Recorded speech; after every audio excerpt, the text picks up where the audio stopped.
नमस्कार, बहुत बहुत स्वागत है आपका। आप देख रहे हैं न्यूज टीवी इंडिया। मैं हूं आपके साथ स्नेहा सिंह और बुलेटिन की शुरुआत करेंगे खास अहम खबर के साथ, जहां उत्तराखंड में लंबे समय से मंत्रिमंडल विस्तार की चर्चाओं पर आज आखिरकार विराम लग गया है। जी हां, मुख्यमंत्री आपको बता दें धामी की मौजूदगी में प्रदेश के राज्यपाल डॉक्टर गुरमीत सिंह ने 5 नए मंत्रियों को मंत्री पद की शपथ दिलाई है। इन मंत्रियों में हरिद्वार से बता दें मदन कौशिक, रुड़की से प्रदीप बत्रा, रुद्रप्रयाग से भरत सिंह चौधरी, देहरादून से खजान दास और नैनीताल से राम सिंह केड़ा शामिल हैं। इन मंत्रियों ने प्रदेश के विकास के लिए काम करने और बता दें मुख्यमंत्री धामी के नेतृत्व में प्रदेश को आगे बढ़ाने का वादा भी किया है। आपको बता दें कि ये विस्तार 2027 के विधानसभा चुनावों से पहले भाजपा की रणनीति का अब हिस्सा माना जा रहा है, जिसमें क्षेत्रीय, जातीय और संगठनात्मक संतुलन को ध्यान में रखा गया है। 2027 का विधानसभा चुनाव है और इसको देखते हुए भारतीय जनता पार्टी ने एक बड़ा फैसला किया है। प्रदेश के मंत्रियों के 5 पद रिक्त थे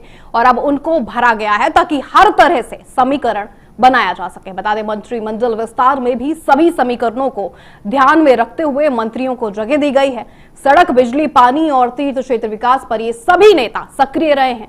आने वाले समय में अब भाजपा नेताओं को सरकार में दायित्व देने के लिए भी सरकार में कवायद की जाएगी। बता दें बीजेपी ने तमाम कार्यकर्ताओं और पदाधिकारियों को सरकार में दायित्व मिलने की उम्मीद जताई जा रही है ताकि भाजपा संगठन और सरकार के बीच आपस में समन्वय बना रहे और कार्यकर्ताओं का मनोबल भी कम ना हो।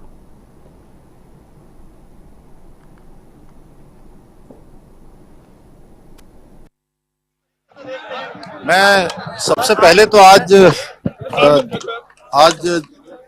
जिन माननीय लोगों को आज मंत्री परिषद का दायित्व आज मिला है, उन सभी को मैं अपनी तरफ से बहुत बधाई देता हूं, शुभकामनाएं देता हूं। और सभी लोग लंबे समय से राजनीतिक क्षेत्र और सामाजिक क्षेत्र में काम करते रहे हैं। सबका दीर्घकालिक अनुभव है, उनके दीर्घकालिक अनुभव का लाभ पूरे प्रदेश को मिलेगा। और हमारे प्रधानमंत्री जी का जो विकसित भारत का संकल्प है, उस विकसित भारत के संकल्प को पूरा करने में उत्तराखंड अपना योगदान देगा। उसमें इन सभी महानुभावों का बड़ा योगदान होगा। और प्रधानमंत्री जी ने जो बाबा केदार के धाम से ये उद्घोष किया था कि ये दशक उत्तराखंड का होगा, तो हम सब इस संकल्प के साथ आगे बढ़ेंगे कि ये दशक उत्तराखंड का हो। जा रही है सफाई के लिहाज से भी देखें तो कितना महत्वपूर्ण योगदान है। बिल्कुल, आज मैं सबसे पहले माननीय मुख्यमंत्री जी का, माननीय प्रधानमंत्री जी का और अपने शीर्ष नेतृत्व का बहुत बहुत धन्यवाद करना चाहूंगा कि उन्होंने ये गुरुतर दायित्व हमको सौंपा है और हम प्रयास करेंगे कि उनकी अपेक्षाओं पे खरा उतरे और जनता की आशाओं और अपेक्षाओं के अनुरूप काम करें। और इस विकास को हम नरेंद्र मोदी जी के नेतृत्व में, पुष्कर धामी जी के नेतृत्व में आगे बढ़ाने का काम करेंगे। और चौमुखी विकास से हो रहा है, चौमुखी भी विकास होगा। निश्चित रूप से मैं एक छात्रशिप से निकल के आया हूँ, मैं डिग्री कॉलेज के अध्यक्ष रहा हूँ और सड़क से निकल के संसद तक इस राज्य की लड़ाई मैंने लड़ी है।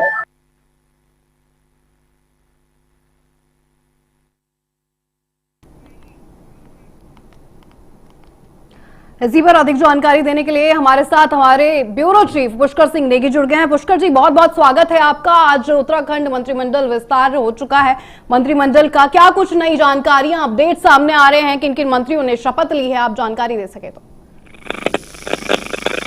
बिल्कुल, देखिए उत्तराखंड को सबसे बड़ी खबर यही है कि बहुत सालों से प्रयास है, क्योंकि 4 साल होने जा रहे हैं मुख्यमंत्री की जो सरकार है, जो 4 साल जो है 23 मार्च को हो जाएंगे। ठीक नवरात्रि से पहले जो दूसरा दिन है नवरात्रि का, और मंत्रिमंडल में जिस तरह से विस्तार था, 5 जो है गृह मंत्री तो क्या को मौका मिला है। भरत चौधरी आ रहे हैं, मगर कौशिक जो है देहरादून और रुड़की और हरिद्वार को जो मौका मिला है, और नैनीताल से बने रुड़की से। आपका बहुत बहुत धन्यवाद। तकनीकी समस्याओं के कारण संपर्क नहीं हो पा रहा है, पर ये उत्तराखंड में बड़ा मंत्रिमंडल विस्तार हुआ, जिसको लेकर अब सभी की नजरें आने वाले चुनावों पर लगातार टिकी हुई हैं। तो 2027 चुनाव से पहले ये एक बड़ा फैसला जो सभी के सामने आज आया है। मुख्यमंत्री पुष्कर सिंह धामी की मौजूदगी में बता दें शपथ समारोह आयोजित किया गया। विकास और संगठन पर ये लगातार फोकस रहेगा, मंत्रियों का कहना है। ये सभी मंत्री सड़क, पानी, बिजली, सभी इन क्षेत्रों में सक्रिय रहे हैं। उन्होंने अब उत्तराखंड के लिए आने वाले समय में कार्य करने के लिए शपथ भी ली। उन्होंने विस्तार से इस पर चर्चाएं भी की हैं। बता दें, मुख्यमंत्री की मौजूदगी में ये 5 नए मंत्रियों ने आज शपथ ली है, जिसको लेकर अब सियासी गलियारों में भी हलचलें तेज हो गई हैं।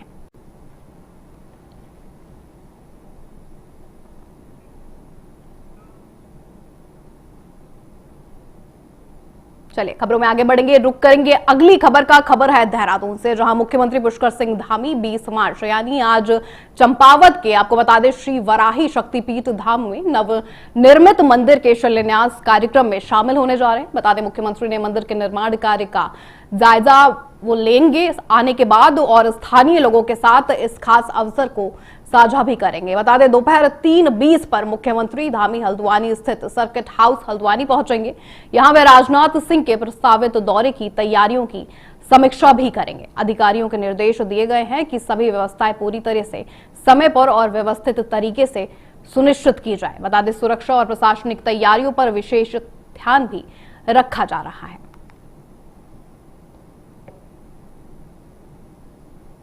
तो मुख्यमंत्री धामी निर्माण कार्य का लगातार जायजा लेने के लिए दौरा कर रहे हैं। हल्द्वानी सर्किट हाउस में बता दें, आज बैठक भी आयोजित होगी। यहां वे राजनाथ सिंह के प्रस्तावित दौरे की तैयारियों की समीक्षा भी करने वाले हैं। साथ ही अधिकारियों को ये साफ तौर पर निर्देश भी दे दिए गए हैं कि सभी व्यवस्थाएं और सुरक्षा की खासकर सही तरीके से हो, आने वाला दौरा सही रहे। साथ ही बता दें, 3:20 पर मुख्यमंत्री धामी का कार्यक्रम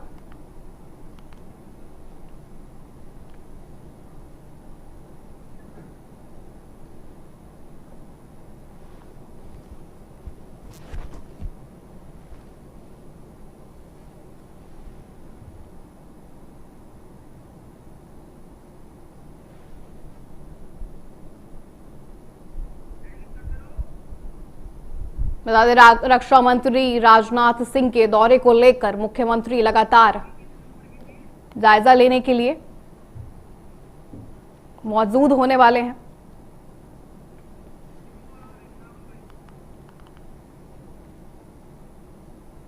खबरों में आगे बढ़ेंगे, रुक करेंगे अगली खबर का। नैनीताल से खबर है, देश के रक्षा मंत्री राजनाथ सिंह 21 मार्च को एक दिन के दौरे पर नैनीताल आ रहे हैं। बता दें, जानकारी के अनुसार राजनाथ सिंह सुबह बरेली से उड़ान भरेंगे और करीब 11:15 पर घोड़ाखाल हेलीपैड पहुंचेंगे। बता दें, यहां वो सैनिक स्कूल गोराखाल में होने वाले कार्यक्रम में शामिल होंगे। ये कार्यक्रम स्कूल के 60 साल पूरे होने पर रखा गया है। इसके बाद बता दें, दोपहर 1:10 पर वो हल्द्वानी के लिए रवाना होंगे और 1:30 बजे के करीब आर्मी हेलीपैड पहुंचेंगे। फिर वो एमबी इंटर कॉलेज ग्राउंड में एक बड़ी जनसभा को संबोधित भी करने वाले हैं। ये कार्यक्रम उत्तराखंड सरकार के 4 साल पूरे होने पर रखा गया है।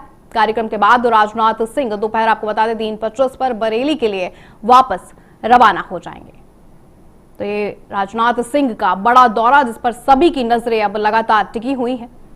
बता दें, 21 मार्च को ये दौरा तय है, जहां राजनाथ सिंह आने वाले हैं। घोड़ाखाल में आपको बता दें, खास कार्यक्रम आयोजित होगा। साथ ही एमबी इंटर कॉलेज ग्राउंड में एक बड़ी जनसभा को राजनाथ सिंह संबोधित भी करेंगे।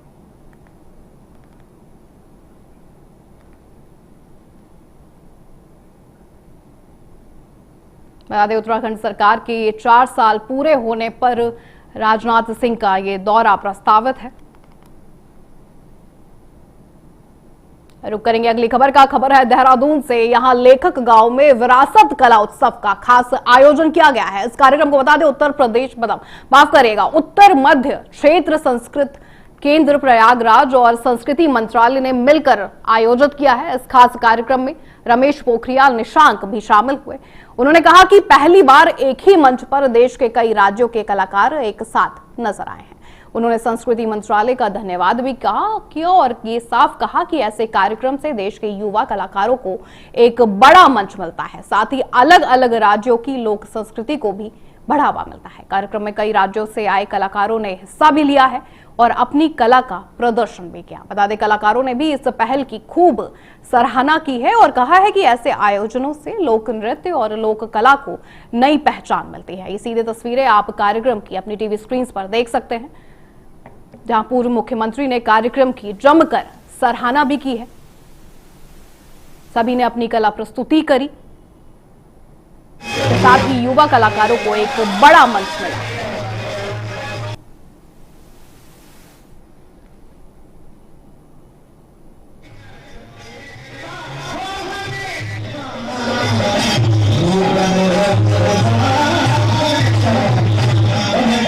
फाग हमें आज हमने फाग को दर्शाया है। जैसे हमारा फाग है, हरियाणा में फाग को ना बहुत धूमधाम से मनाया जाता है। जैसे देवर भाभी का जो है, ये जो फाग का है ना, तो फाग को आज हमने दर्शाया है हमारे बच्चों के साथ, मतलब ग्रुप के साथ आकर के। क्या मतलब होता है फाग का? फाग होली जैसे खेलते हैं ना, होली ये होती है, देवर भाभी की लड़ाई, नोक झोंक होती है, देवर भाभी को रंग लगाता है, ये चीज़ होती है फाग। मुझे लगता है कि देश के सभी राज्य यहाँ पर सरकारी गैर सरकारी सभी प्रकार के हो रहे हैं। जैसे अभी गुजरात के लोग आए थे, वो सरकारी उस पर आए हैं। महाराष्ट्र के लोग आए थे, अभी तमिलनाडु, तेलुगु, केरल के लोग आ रहे हैं, उत्तर प्रदेश के तो वो करके गए हैं। और रेगुलर अब पूरा देश के लोग इसको अपना गंतव्य, ऐसा गंतव्य बना चुके हैं जो हम चाहते थे कि इसकी गतिविधियाँ, और वो ये हिमालय का क्षेत्र है, ये पर्वत श्रृंखलाओं में इस तरीके की उपत्यका में ये स्थित है कि यहाँ आते ही लोगों का मन जो है प्रफुल्लित हो जाते हैं। तो मुझे लगता है ये हम लोगों के लिए सौभाग्य का विषय है कि पूरे देश के लोग देवभूमि उत्तराखंड में आकर के उसका आनंद लेते हैं और अपनी प्रस्तुतियों को करके दूर तक के लिए एक नया मार्ग बनाते हैं। इसी के साथ खबरों में आगे बढ़ेंगे, रुक करेंगे अगली खबर का। विकास नगर से खबर है, यहाँ राष्ट्रीय स्वयंसेवक संघ की तरफ से बता दें, हिंदू नववर्ष और चैत्र नवरात्रि के मौके पर पथ संचलन निकाला गया है। जहां कार्यक्रम की शुरुआत आपको बता दें एनफील्ड लॉन में हुई है, जहां पहले एक सभा रखी गई थी। इसके बाद पथ संचलन विकास नगर के मुख्य बाजार से होते हुए आगे बढ़ा। इस दौरान एक खास नजारा भी देखने को मिला है, जब जामा मस्जिद के पास से बता दें मुस्लिम समाज के लोगों ने संघ के कार्यकर्ताओं पर फूलों की वर्षा कर उनका जोरदार स्वागत किया है। इस पहल का नेतृत्व खालिद मंसूरी ने किया। मुस्लिम समाज के लोगों ने यह साफ कहा कि ये कदम भाईचारे और एकता का संदेश है। राष्ट्रीय स्वयंसेवक संघ का वर्ष प्रतिपदा का कार्यक्रम संघ के 6 उत्सव में से एक उत्सव है। हर वर्ष राष्ट्रीय स्वयंसेवक संघ इसे पूर्ण गणवेश में और समाज के सामने पथ संचलन के रूप में मनाता है। यह कार्यक्रम नव दुर्गा पूजन जो होता है, इसका प्रारंभ नव संवत्सर, उसके प्रथम दिन से संघ का मनाने का कारण डॉक्टर केशव बलराम भेड़गवाड़ जी का जन्म उत्सव आज के दिन ही होता है। सृष्टि की रचना आज ही के दिन से ब्रह्मा जी द्वारा प्रारंभ हुई, ऐसा अपना इतिहास बताता है। और भगवान श्री राम का राज्याभिषेक भी आज ही के दिन हुआ था। तो ऐसा ये शुभ दिन हमारी संस्कृति साहित्य में है। और राष्ट्रीय स्वयंसेवक संघ के लिए ये दिन, क्योंकि संघ के संस्थापक डॉक्टर केशवराव बलराम भेड़गवाड़ जी का जन्मोत्सव है, इस कारण से हम लोग वर्ष प्रतिपदा को इस रूप में मनाते हैं। क्या संदेश देना चाहेंगे देश समाज को? राष्ट्रीय स्वयंसेवक संघ का एक ही संदेश है कि अपना जो राष्ट्र है, जिस ओर हम कार्य कर रहे हैं, परम वैभव की हम कल्पना करते हैं, उस ओर अपने सभी कार्यकर्ता उस ओर लगें और अपने हिंदू समाज के लिए कार्य करें। अपना समाज संगठित हो, बलवान हो और आर्थिक संपन्न हो, ऐसी सभी बातों के लिए संघ अपने कार्यकर्ताओं को आह्वान करता है। हम हमेशा अमन और भाईचारे का संदेश देते हैं। हर साल की तरह इस बार भी हमने जो कि राष्ट्रीय स्वयंसेवक संघ के जो पथ संचलन निकला है अभी, तो हमें लगा कि इनका सम्मान करना चाहिए, क्योंकि जब ये हमारा सम्मान करते हैं, क्योंकि हिंदुस्तान एक खूबसूरत गुलदस्ता है और हम जिस समाज में रहते हैं उस समाज में एक बड़ा तबका हिंदू समाज है और उस समाज के हम भी एक अंग हैं। इस गुलदस्ते के हम भी एक उस बगीचे के फूल हैं। सभी कम्युनिटी यहाँ पे हिंदू, मुस्लिम, सिख, ईसाई सब प्यार मोहब्बत से रहती है। तो मुझे लगा कि ये संदेश देना चाहिए और हमने उनके सम्मान के रूप में, जहाँ एक तरफ नफरत चल रही है पूरे देश में, हमने सम्मान के रूप में उनके ऊपर पुष्प वर्षा करके उनको ये संदेश दिया है कि हिंदू, मुस्लिम, सिख, ईसाई सब आपस में है, भाई भाई, ना दूरी है ना खाई है। हिंदू हमारे भाई है, ना दूरी है ना खाई है, सनातनी हमारे भाई है। ये एक बड़ी बात है अपना आप में, ये चीज़ ये बड़ी बात है। जहाँ हिंदुस्तान के अंदर एक माहौल अलग क्रिएट किया जा रहा है, हिंदू मुस्लिम को आपस में भिड़ाने का काम किया जा रहा है, ठीक है जी। और जिस तरीके से देखा जाए नफरत का माहौल पैदा हो रहा है, उस चीज़ को लेते हुए आज विकासनगर क्षेत्र के अंदर मुस्लिम समुदाय की ओर से ये बड़ा ही महत्वपूर्ण काम जिसे कहते हैं और बड़ा ही एक अच्छा मैसेज देने वाला काम आज विकासनगर के मुसलमान लोगों ने किया है। और मैं ये कहना चाहता हूँ, हर इलाके में, हर मोहल्ले में, हर बस्ती के अंदर ये चीज़ें होनी चाहिए जो आज विकासनगर क्षेत्र के अंदर हुआ है। और इससे एक मैसेज ये जाता है कि आज भी हिंदुस्तान के अंदर मोहब्बत, प्यार, भाईचारा बरकरार है। और मैं ये कहना चाहता हूँ, आप मीडिया के माध्यम से जो लोग खबरों में आगे बढ़ेंगे, रुक करेंगे अगली खबर का। देहरादून से बड़ी खबर सामने आ रही है, जहां जिला प्रशासन ने बता दें गैस सिलेंडर की कालाबाजारी पर सख्त कदम उठा दिए हैं। जहां प्रशासन ने साफ कर दिया है कि अगर कोई गैस एजेंसी इस काम में शामिल पाई गई तो उसके मालिक को सीधे अब जेल भेज दिया जाएगा। जिलाधिकारी सविन बंसल की अध्यक्षता में बता दें कलेक्ट्रेट में एक बैठक हुई है, जिसमें सभी गैस एजेंसियों पर नजर रखने के निर्देश दे दिए गए हैं। इसके लिए खास टीमों को बता दें तैनात भी कर दिया गया है, जो हर गतिविधि पर अब नजर रखेंगी। जिलाधिकारी ने गैस वितरण में हो रही देरी पर भी अपनी नाराजगी जताई और ये साफ कहा कि 25,000 से ज्यादा एंट्री को तुरंत ऑनलाइन अपडेट की जाए।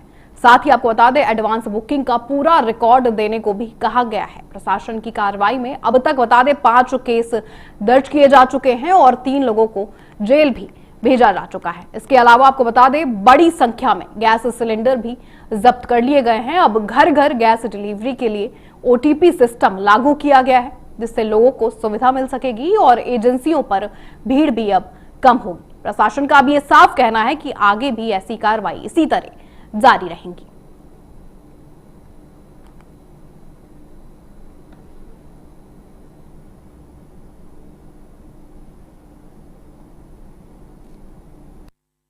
गल्फ क्राइसिस है वो हमारा स्पिल ओवर हुआ है, लेकिन उसके जो इम्पैक्ट्स हैं वो हमें फील्ड में पब्लिक के ऊपर मिनिमाइज करने हैं। सो एक रैशनल वे में डिस्ट्रीब्यूशन हो और कोई भी परिवार, व्यक्ति वंचित ना रहे हमारे फ्यूल से। तो इसके लिए ये आवश्यक है कि जो हमारी कलेक्शन और स्टोरेज एंड डिस्ट्रीब्यूशन मैकेनिज्म है वो फेयर रहे और इसमें किसी भी तरह का डाइवर्जन या ब्लैक मार्केटिंग ना होने पाए। तो उसके चलते पहले तो जो पैनिक है, परसेप्शन है, उसको हमें रेक्टिफाई करना है और इसी एंग्जाइटी में जो लोग पहले एजेंसीज में क्यूइंग कर रहे थे और उससे हमारे जो होम डिलीवरी है वो भी डिसरप्ट हो गई थी, तो उसको रेगुलेट करने के लिए अभी ये इंश्योर कर लिया गया है कि होम डिलीवरी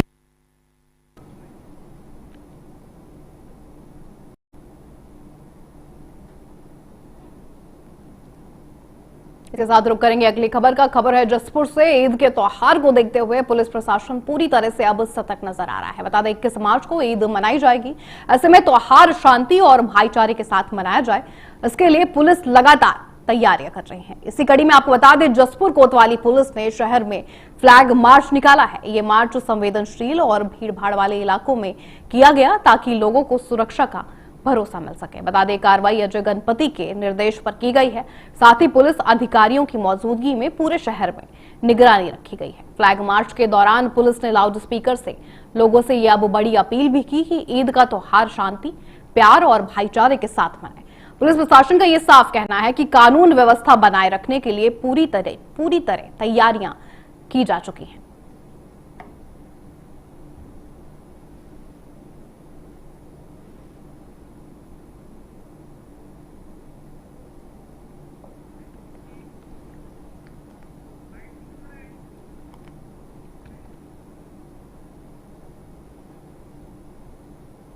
आप अपनी टीवी स्क्रीन पर ये सीधी तस्वीरें फ्लैग मार्च की देख सकते हैं, जहां लोगों से शांति बनाए रखने की अब प्रशासन ने ये बड़ी अपील कर दी है। बता दें, लाउड स्पीकर से खास संदेश दिया गया, लोगों में ये विश्वास जताया गया है कि ईद हो या नवरात्र हो, प्रशासन पूरी तरह से अलर्ट मोड पर है। किसी भी तरह की आपातकालीन स्थिति में प्रशासन सख्त रुख अपनाएगा।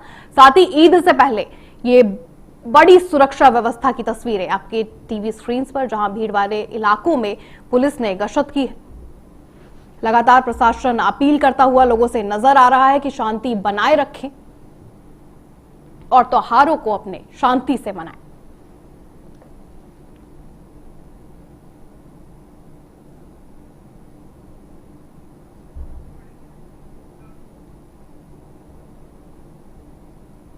खबरों में आगे बढ़ेंगे, रुक करेंगे अगली खबर का। खबर है देहरादून से, जहां उत्तराखंड में आपको बता दें मौसम ने अचानक बदलाव ले लिया और लोगों को सावधान रहने की अब पूरी तरीके से जरूरत है। मौसम विभाग ने कई जिलों में बता दें ऑरेंज और येलो अलर्ट जारी किया है। आने वाले दिनों में बारिश, बर्फबारी, ओले गिरने और तेज हवा चलने की चेतावनी भी अब दे दी गई है। उत्तरकाशी, रुद्रप्रयाग, चमोली, बागेश्वर और पिथौरागढ़ जैसे इलाकों में ऑरेंज अलर्ट जारी है। वहीं बता दें टिहरी, पौड़ी, नैनीताल, हरिद्वार और उधम सिंह नगर में येलो अलर्ट जारी कर दिया गया है। पिछले 2 दिनों में कई जगह बारिश और पहाड़ी इलाकों में बर्फबारी हुई है। मौसम विभाग के निदेशक आपको बता दें चंद्र सिंह तोमर के अनुसार 25 मार्च तक मौसम ऐसे ही बना रहेगा। लोगों को सलाह दी गई है कि खराब मौसम में सावधानी वो लगातार बरतें। सुनिए और क्या कुछ कहते नजर आए हैं।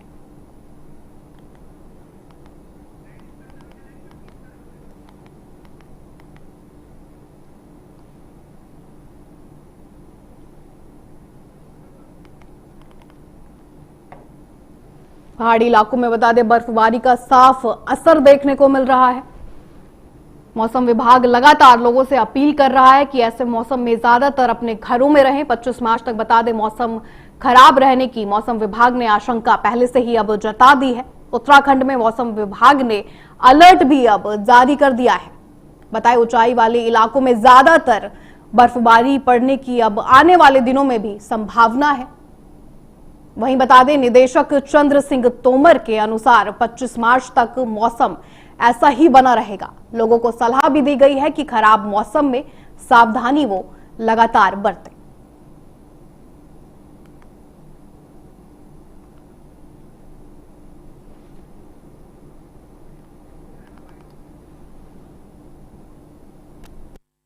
स्थानों पे हल्की से मध्यम दर्जे की बारिश होगी और उसके बाद ये जो है पश्चिम विक्षोभ का असर थोड़ा कम हो जाएगा। तो उसके बाद हम जो नॉर्थ के हमारे 5 जिले हैं उसमें लगभग हम 25 तारीख तक ऐसा उम्मीद करें कि हल्की से बहुत हल्की बारिश जो है कहीं कहीं पे हमें को देखने को मिल सकती है। एक्सेप्ट 23 तारीख को जहां पर कि हम उम्मीद कर रहे हैं कि जो है ऊपर के हमारे जनपद है वहां पर थोड़ा सा एक्टिविटी थोड़ा सा ज्यादा बढ़ सकती है, लेकिन बारिश का रेंज वही हल्की से मध्यम हल्की बारिश ही रहने का चांसेस ज्यादा है। तो इसके मद्देनजर हमने जो है अभी चेतावनी भी जारी करी है, खासतौर से तेज हवाओं की है, जिसमें कि 50 से 60 किलोमीटर की हाई स्पीड विंड रिपोर्ट हो सकती है। लाइटनिंग और हेल के भी चांसेस हैं और हैवी एक आध जगह पे कहीं पे जो है हैवी रेन और स्नो हो सकता है। स्नो जैसे हमने बताया कि 3000 मीटर से ऊंचाई वाले इलाकों में चांसेस बन सकते हैं। खबरों में आगे बढ़ेंगे, रुक करेंगे अगली खबर का। खबर है देहरादून से, जहां बता दें राजधानी के डालनवाला इलाके में तेज रफ्तार का खतरनाक हादसा अब सामने आया है। गुरुवार शाम बता दें एक इनोवा कार अचानक बेकाबू हो गई और सड़क पर चल रहे कई वाहनों को उसने टक्कर मार दी है। इस हादसे में बता दें स्कूटी और बाइक सवार 3 लोग गंभीर रूप से घायल भी हुए हैं। घायलों में से एक रोहित फिलिप्स की इलाज के दौरान बता दें मौत भी हो गई। साथ ही ये भी बताया जा रहा है कि आरोपी चालक गुनीत सिंह ने पहले डीएल रोड पर एक कार को टक्कर मारी और फिर भागते हुए कई वाहनों को उसने टक्कर मारी है। कार आखिर में ओल्ड सर्वे रोड पर बता दें एक घर के गेट को तोड़ते हुए अंदर घुस गई, जिससे वहां खड़े वाहन भी क्षतिग्रस्त हो गए हैं। पुलिस ने मौके पर पहुंचकर आरोपी को हिरासत में भी ले लिया है और मामले की जांच लगातार अब प्रशासन करता नजर आ रहा है। तो ये बड़ा मामला सामने आया जहां इनोवा कार ने कई वाहनों को बता दे टक्कर मारी है। प्रशासन ने अब अपनी बता दे प्रक्रिया आगे बढ़ाई। हादसे में एक व्यक्ति की दर्दनाक मौत भी हुई है। ऐसी भी खबरें सामने आ रही हैं जहां स्कूटी और बाइक सवार 3 लोग घायल भी हुए हैं। साथ ही ये भी बताया जा रहा है कि आरोपी चालक गुनीत सिंह ने पहले डीएल रोड पर एक कार को टक्कर मारी थी और फिर भागते हुए कई वाहनों को उसने टक्कर मारी और वो वहां से चला गया है। कार आखिर में बता दें ओल्ड सर्वे रोड पर एक घर के गेट को तोड़ते हुए अंदर गई, जिससे वहां खड़े वाहन भी बुरी तरीके से क्षतिग्रस्त हुए हैं। बता दें इनोवा कार ने कई वाहनों को टक्कर मारी है। तस्वीरें आपकी टीवी स्क्रीन पर, जहां पर अब आरोपी को गिरफ्तार भी कर लिया गया है और प्रशासन ने यह सख्त कार्रवाई की है।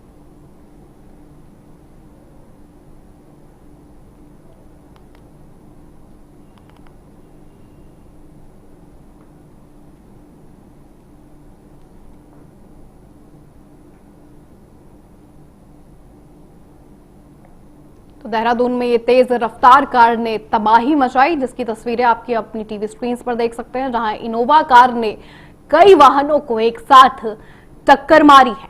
3 लोग इसमें घायल भी हुए हैं और एक व्यक्ति की बता दें दर्दनाक मौत भी हो गई है। स्कूटी और बाइक सवार 3 लोग थे जो अब पूरी तरीके से बता दें अस्पताल में भर्ती हैं और घायल अवस्था में है। पुलिस ने आरोपी ड्राइवर को तुरंत गिरफ्तार भी कर लिया है। आज दिनांक 19/3/2026 को शाम के 7:30 से 7:45 बजे के बीच एक सूचना प्राप्त हुई थी, जिसमें ओल्ड सर्वे रोड और डीएल रोड डालनवाला क्षेत्र अंतर्गत एक व्यक्ति द्वारा लापरवाही से वाहन चलाते हुए कई व्यक्तियों को और कई वाहनों को टक्कर मारने की सूचना प्राप्त हुई थी। इस सूचना पर तत्काल पुलिस मौके पर पहुंची थी। पुलिस द्वारा घायलों को उपचार हेतु अस्पताल भिजवाया गया, जिसमें एक व्यक्ति की मृत्यु होना पाया गया तथा 2 अन्य अभी घायल उपचाराधीन है। इस संबंध में प्रार्थना पत्र प्राप्त कर लिया गया है।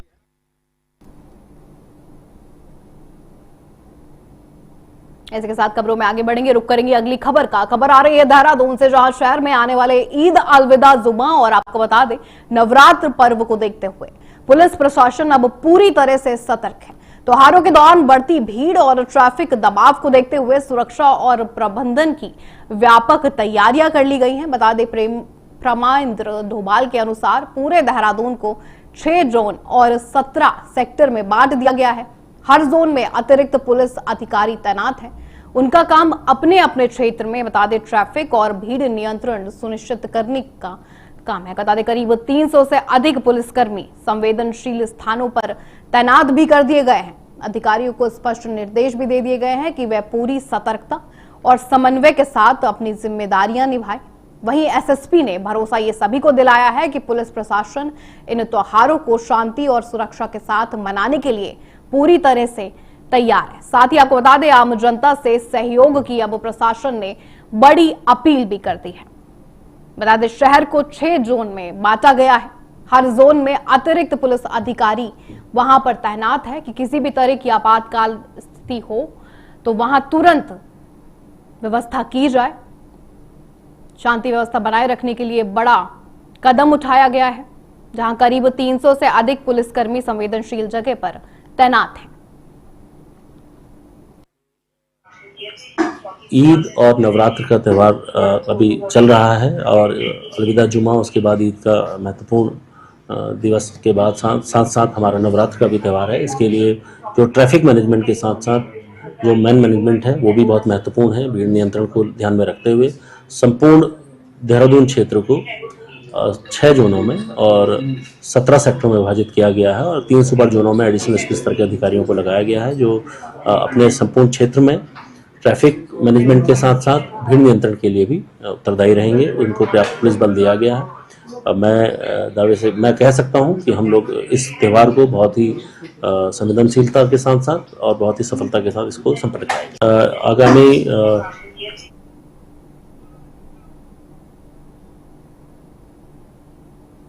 रुक करेंगे अगली खबर का। खबर है नैनीताल से, जहां मौसम ने अचानक अब करवट ले ली है। बता दें सरोवर नगरी नैनीताल और आसपास के इलाकों में देर रात से तेज बारिश और ओलावृष्टि जारी है।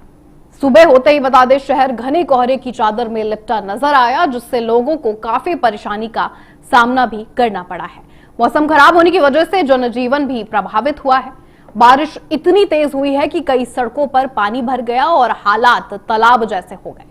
इससे आवाजाही में दिक्कतें भी बढ़ गई हैं। साथ ही बारिश और ओलों की वजह से ठंड भी अचानक बढ़ गई है। लोग गर्म कपड़े पहनने को अब मजबूर हो गए हैं। स्थानीय लोगों के साथ साथ यहां घूमने आए पर्यटक भी ठंड से बचने के लिए तैयारी करते नजर आए हैं। बता दें, मौसम विभाग ने भी आने वाले समय में मौसम ऐसा ही बने रहने की अब बड़ी संभावना जता दी है। फिलहाल प्रशासन लोगों से सावधानी बरतने की लगातार अपील कर रहा है। खासकर पहाड़ी रास्तों पर यात्रा करते समय सतर्क रहने को प्रशासन की तरफ से साफ तौर पर कहा गया है। बता दें, बारिश से सड़कों पर ज्यादा से ज्यादा पानी भर गया। प्रशासन भी लगातार अब अलर्ट मोड पर है। मौसम विभाग ने भी अब ये बड़ी चेतावनी दे दी है कि आने वाले समय में कुछ दिन तक ऐसे ही मौसम रहने वाला है। खासकर आपको बता दें, ऊंचाई वाले इलाकों में बर्फबारी जारी रह सकती है। लोगों को दिक्कतों का सामना भी करना पड़ रहा है। इससे आवाजाही में ज्यादातर दिक्कतें सामने आ रही हैं। खासकर जब पर्यटन की स्थिति वहां मौजूद है, पर्यटक लगातार आ रहे हैं, वो भी अब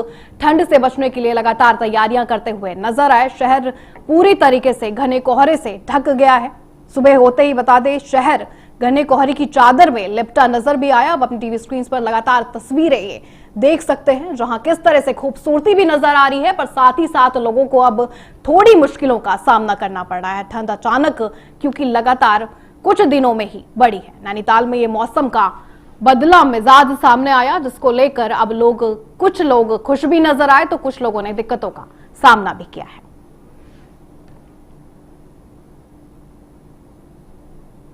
मेरे साथ इस बुलेटिन में इतना ही। देश और दुनिया की तमाम खबरों के लिए आप बने रहिए न्यूज़ टीवी इंडिया के साथ। नमस्कार।